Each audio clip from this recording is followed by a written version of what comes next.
Spam musubi. Stir 1 tablespoon of honey into 1 tablespoon of soy sauce, and add 1 teaspoon of minced garlic to make teriyaki sauce. Cut a can of spam into 10 slices. Steam 3 cups of rice, 2 white to 1 sushi ratio. Place steamed rice into a mixing bowl and add half a cup of sushi sauce and 3 tablespoons of rice seasoning. Mix thoroughly. Then start a pan with no oil. Sear the spam slices in that said pan. Cut 4 square sheets of seaweed into thirds.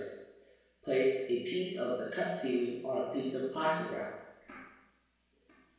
Then scrape enough rice into the seaweed to be slightly larger in volume than the spam slice.